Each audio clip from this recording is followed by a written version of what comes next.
और दिन की अगली बड़ी खबर का रुख करते हैं। उत्तर प्रदेश के संभल से ये बड़ी खबर आ रही है। 46 साल बाद आप जानते हैं संभल में मंदिर खुला है जहां पूजा पाठ चल रही है। शिवलिंग पर कल सोमवार के दिन जल अभिषेक भी हुआ और आज मंगलवार है। मंदिर में हनुमान चालीसा का पाठ किया जा रहा है।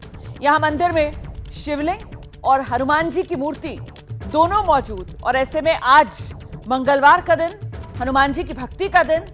और देखिए संभल में मंगल वाली ये तस्वीरें आपके सामने हैं। मंदिर में हनुमान चालीसा का पाठ आज किया जा रहा है। सुबह से ही सुंदरकांड का पाठ यहां पर चल रहा है और इसके साथ ही मंदिर के पास के कुएं में आज खुदाई फिर से की जाएगी। बीते कल जो खुदाई यहां पर हुई, 20 फीट की गहराई पर जब खुदाई पहुंची तो वहां से 3 खंडित मूर्तियां निकली, जो पार्वती जी की, गणेश जी की मूर्तियां बताई जा रही हैं, कार्तिकेय जी की मूर्ति बताई जा रही है। फिलहाल ये मूर्तियां प्रशासन ने कल ही अपने कब्जे में ले ली थी और उन्हें जांच करवाने की बात भी प्रशासन की तरफ से कही गई थी। अब आज संभल में मंगल दिखाते हैं आपको, मौके से एक रिपोर्ट। जी किस तरह से पूजा हुई उसके बारे में बताइए, और जो स्वरूप दिया गया है काशी विश्वनाथ से आप इसके बारे में बता रहे हैं, उसकी क्या जानकारी है? देखिएगा, ये कल शाम भगवान महाकालेश्वर जी का श्रृंगार करा गया।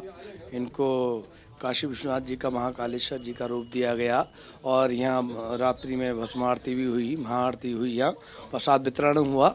और आज प्रातःकाल से ही हनुमान जी का चोला चढ़वाया गया और सुंदरकांड और हनुमान चालीसा का पाठ हुआ।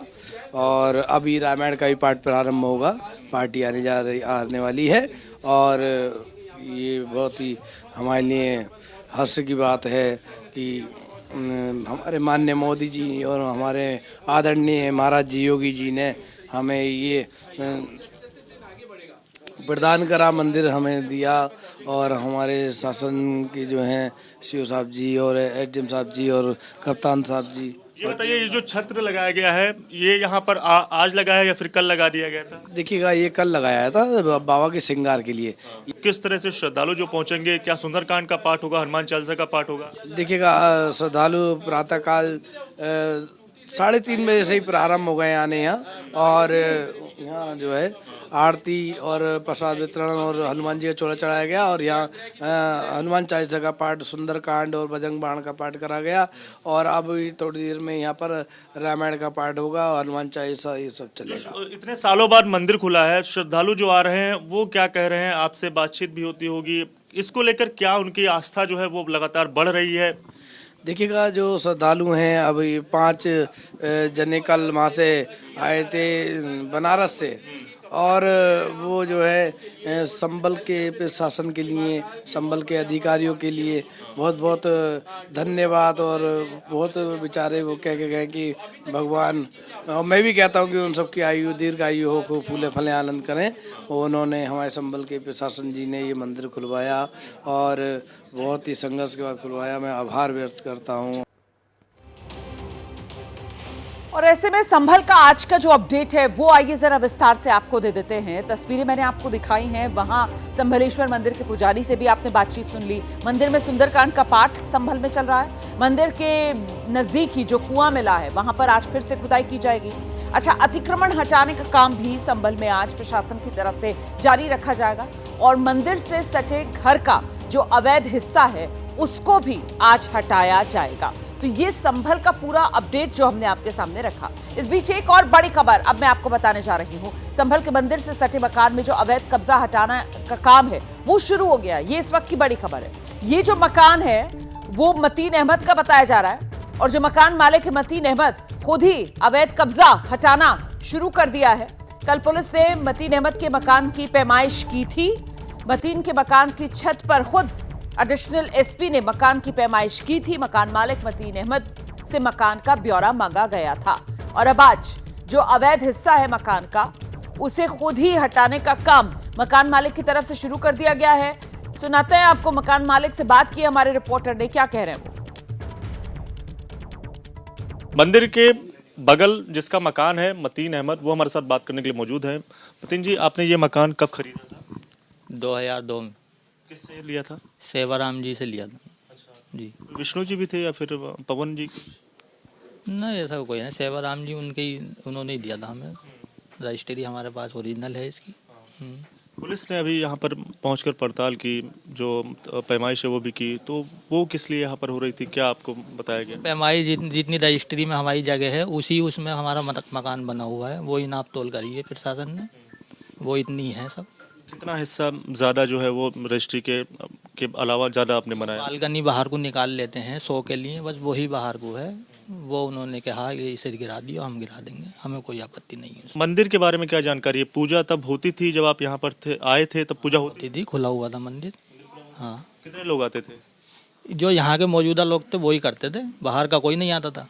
हाँ, 2006 में आखिरी जो है मोहन रस्तोगी, भूपेंद्र रस्तोगी थे, ये आखिर मकान बेच के गए जब 2006 के बाद मंदिर बंद हुआ।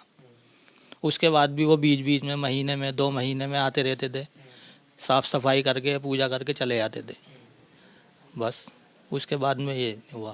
तो परिक्रमा वाला हिस्सा है वो जो आपने अवैध कब्जा किया है, वही वाला हिस्सा है मंदिर का?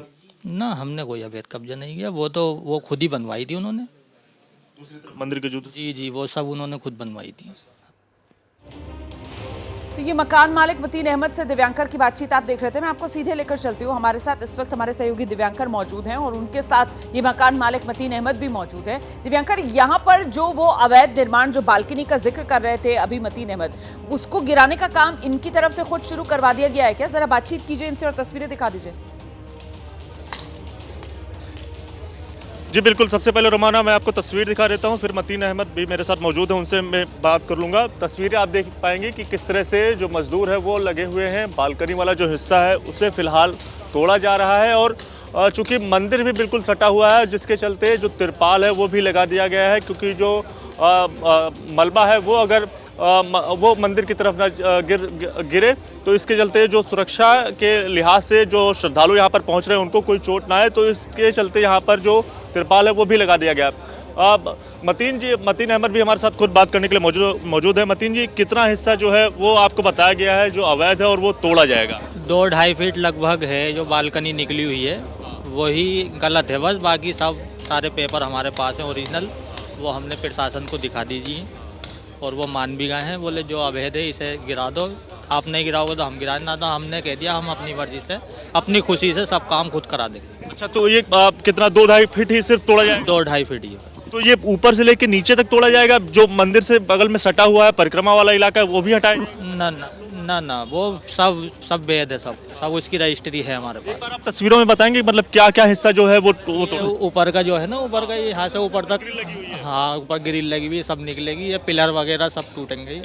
हाँ, और ये जो सटा हुआ हिस्सा है ये भी सब टूटेगा। और फर्स्ट फ्लोर वाला कितना ये लगभग आधे से कुछ ज़्यादा टूटेगा ये। हाँ, यहाँ तक जो है खिड़की लगी है वो टूटेगी क्या? एक मिनट, जो खिड़की लगी है वो भी नहीं खिड़की नहीं टूटी। नीचे कुछ लोगों से बात की, उनका कहना है कि जो पीछे मंदिर है इसके पीछे से परिक्रमा होती थी तो वो हिस्सा भी आपने अवैध कब्जा किया? ना ऐसा कुछ नहीं है। जो जिस हालात में 20 साल पहले मंदिर था आज भी उसी हालात में है। कोई आपने 20 साल पहले जब लिया था तभी भी इसी तरह का यही होती थी, सब काम होते थे, घर था? हाँ जी, यहीं तक का।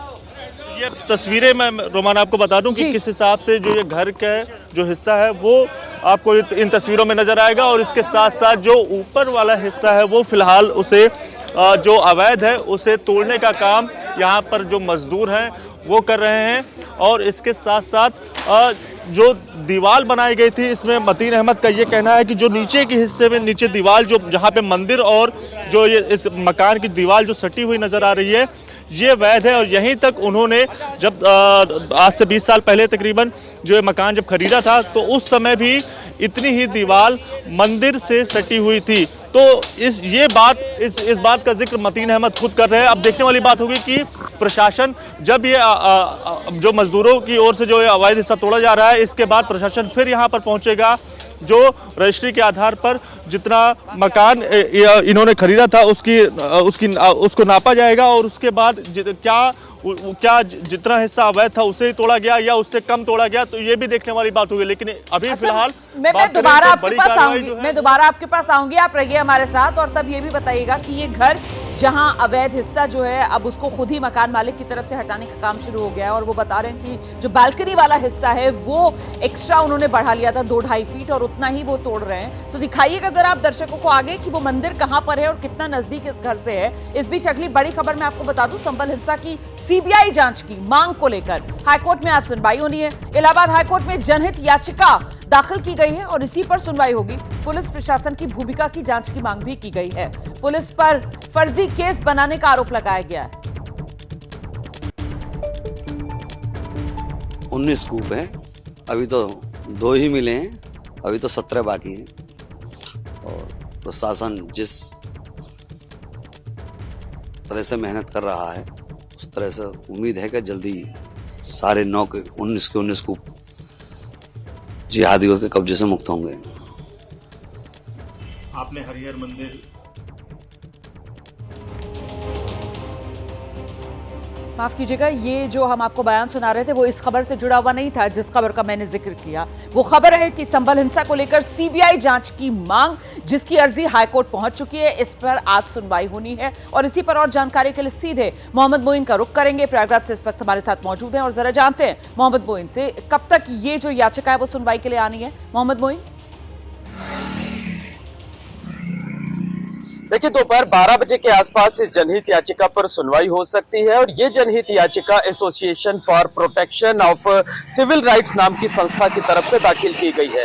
इस मामले में एक बार पहले भी सुनवाई हो चुकी है। कोर्ट ने साफ तौर पर कहा था, चूंकि उत्तर प्रदेश सरकार ने इस मामले में जुडिशियल इंक्वायरी के आदेश दे दिए हैं, जुडिशियल इंक्वायरी शुरू भी हो चुकी है, इसलिए तब तक वो इस मामले में दखल नहीं देंगे। लेकिन जनहित याचिका दाखिल करने वालों की तरफ से ये कहा गया कि जब से हमने ये जनहित याचिका दाखिल की है तब से पुलिस हमें परेशान कर रही है। संस्था के कई पदाधिकारियों के खिलाफ, उनके रिश्तेदारों के खिलाफ क्रिमिनल केस दर्ज कर लिए गए हैं। तो कोर्ट ने कहा कि अगर आपको इस पॉइंट पर बात रखनी है तो आप एक संशोधित अर्जी दाखिल करिए, हम उस पॉइंट पर सुन लेंगे। तो आज उसी पॉइंट पर सुनवाई होनी है। आपको बता दें कि संभल हिंसा को लेकर अब तक इलाहाबाद हाई कोर्ट में 3 जनहित याचिकाएं दाखिल हुई हैं।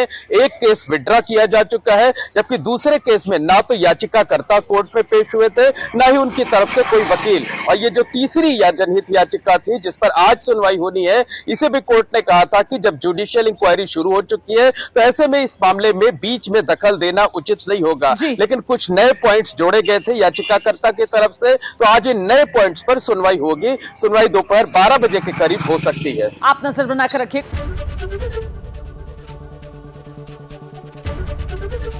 एबीपी गंगा, खबर आपकी, जुबान आपकी।